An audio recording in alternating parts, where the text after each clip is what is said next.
All right, Jets fans, the head coaching search is officially over, and we have found our new head coach, our new CEO, in Robert Saleh. So today, I wanted to do my official reflection on my thoughts on how the process went, on the hire itself, and my outlook for the hire, and some thoughts on his current hires to the staff. So let's get into it.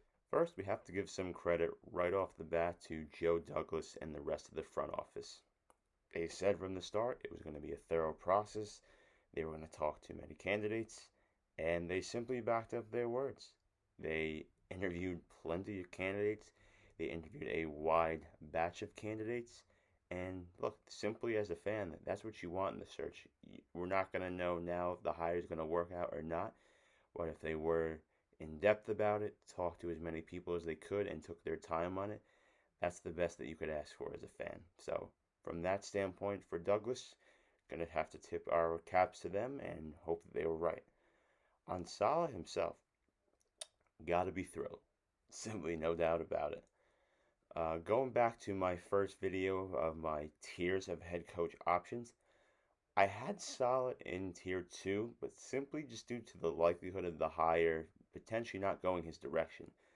Look, the reporting from the NFL insiders, it seemed like Saleh was destined to go for the Lions job. Many felt that was going to be the case. So, look, from my logical perspective, I did not want to put him on too high of a tier and get too high of expectations and simply be let down and then it doesn't happen. So, simply for that reason, I had Saleh in tier 2. Other reasons, he was a tier 1 candidate, no doubt about it. He has the resume, he's worked his way up, he's taken on more responsibility. His players have loved him. His coaching staffs around him have loved him. All the reviews simply are positive. We've seen in the media the past week since the hire news has broken, a lot of good reviews from his players. Richard Sherman, very, very vocal on this hire. So, look, at the end of the day, I do consider him a tier 1 home run hire. So I think the Jets definitely made the right choice there. So, from an on paper standpoint, there should be no concerns from any fans. His press conference today, terrific. The answers you want to hear from a CEO head coach. Night and day from what we heard a few years ago with our former Adam Gase.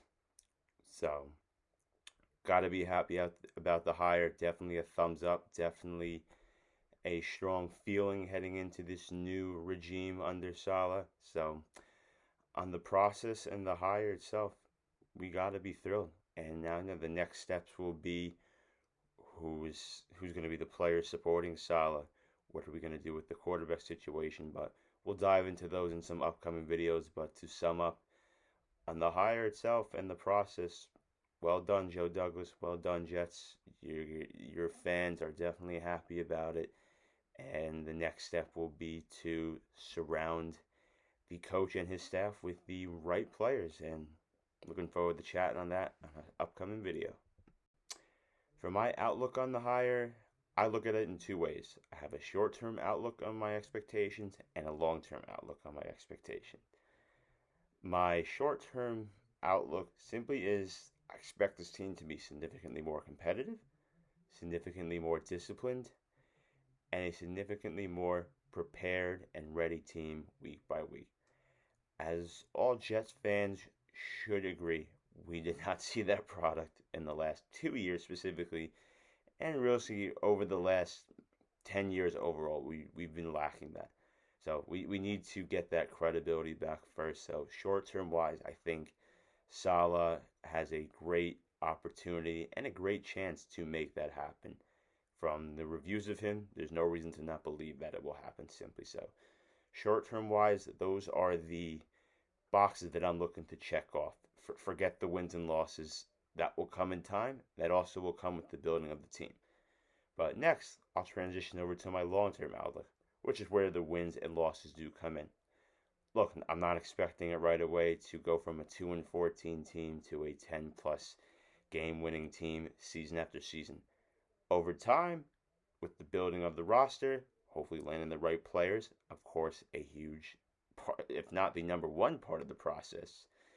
If those pieces are in place, absolutely with the expectations and the reviews that Saleh has, no reason that I shouldn't expect to see the team be winning 10 plus games season after season, especially with the outlook on our division. No team is unbeatable there, no doubt about that. So, long term wise, I do see that hopefully in our future, if they're able to make the other proper decisions along with that. Again, easier said than done. It's a puzzle altogether, and those puzzle pieces have to align first. But short term wise, let's get back on the right track. Long term wise, hopefully we are a consistent winner, and long term wise, let's get to the top. So have to be optimistic. You have to be excited for Saleh being the right guy to potentially get us there. And yeah, I mean, off the bat, definitely don't think it's out of the possibilities because comparing it to our last hire, we knew that was not a possibility right off the bat. So we will see.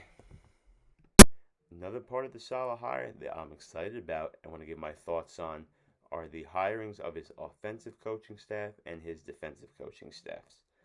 Look, priority number one was get a CEO head coach, get a leader. I think we nailed that down.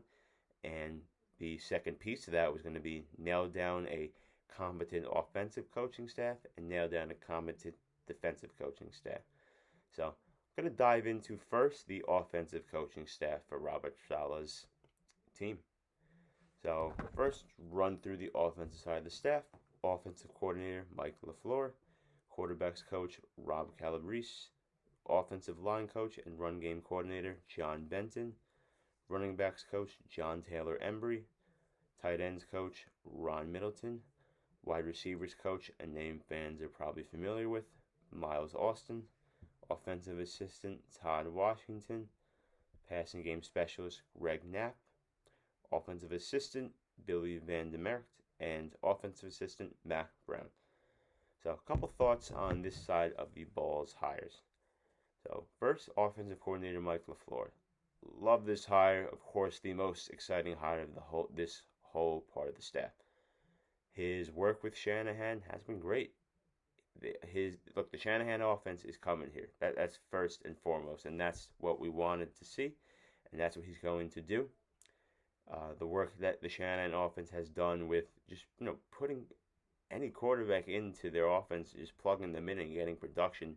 We've seen that regularly throughout their team. So that's a piece that I'm excited on because look, as happens to all teams, and we've seen it a lot with our teams, injuries happen. You're going to need to plug in some guys, and they're going to need to produce. So I have no concerns about that with the Shanahan offense that they'll be able to tailor this to whoever ends up being the quarterback on week one, which we'll dive into in some upcoming videos. So for the LaFleur part of the hire, love it. Think he's going to do a great job. Think he's going to need the players, going to need the talent with him. So that'll be the next piece as well. But on paper, got to be happy about him as the OC. Another part of the hire that I think is underrated but very intriguing is the hiring of passing game specialist Greg Knapp. Might not be the flashiest hire, might not be the most well-known name to some fans, but the guy has a resume. The guy has experience. He's been in the league for a long time. He's been an offensive coordinator. He's been a quarterbacks coach. Been a part of all different teams. He's been with tons of different quarterbacks.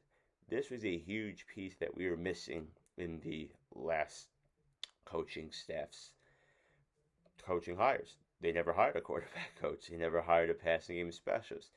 Yes, we had Dewell Logains as the offensive coordinator, but look, he was Gase's right-hand guy.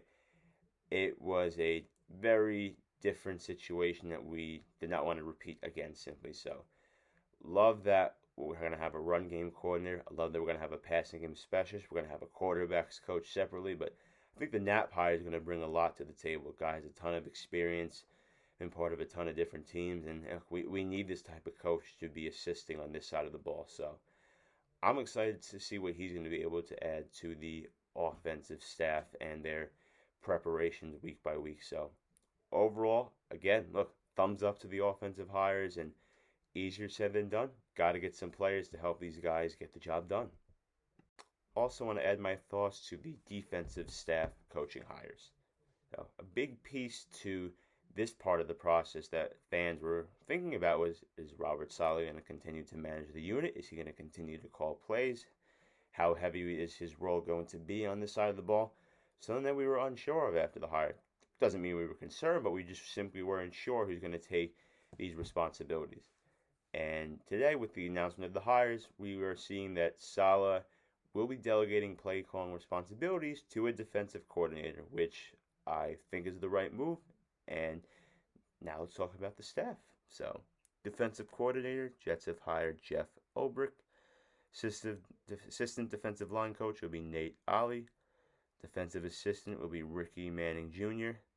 Defensive assistant will be Hayes Pollard. Defensive assistant will be Chip Vaughn. And defensive line coach will be Aaron Whitecotton.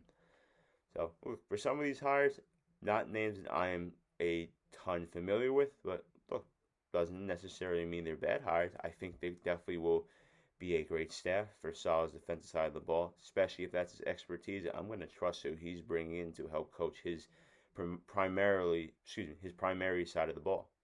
So, look, we'll talk a little bit about Ulbrich as a defensive coordinator. He has some experience. He worked with UCLA. He worked with the Falcons for the past few years.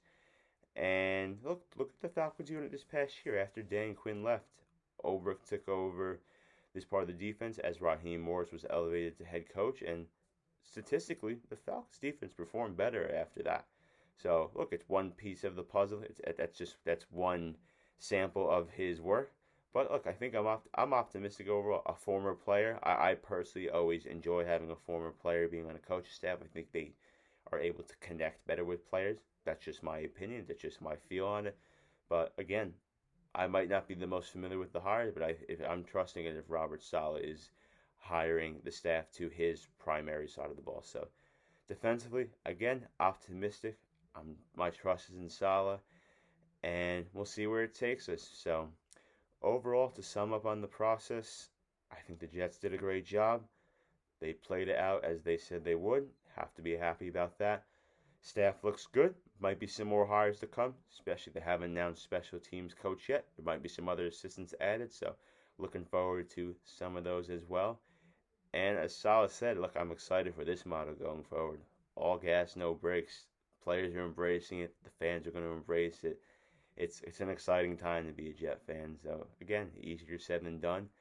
We got to add players. That's going to be the next piece, and that's what my next videos will dive a little deeper. We're going to run through who I would keep or cut from the roster, run through some of my free agency thoughts, run through some draft ideas, and we'll give my overall projection of the roster after giving my thoughts on that. So, we'll talk about that soon.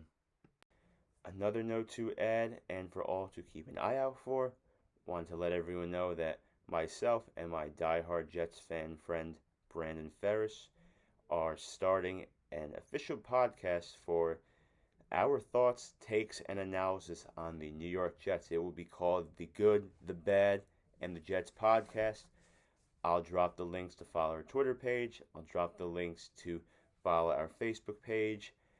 And we'll keep you all posted on the first official episode coming soon. So stay tuned for that, and exciting off season to come. Plenty more to talk about.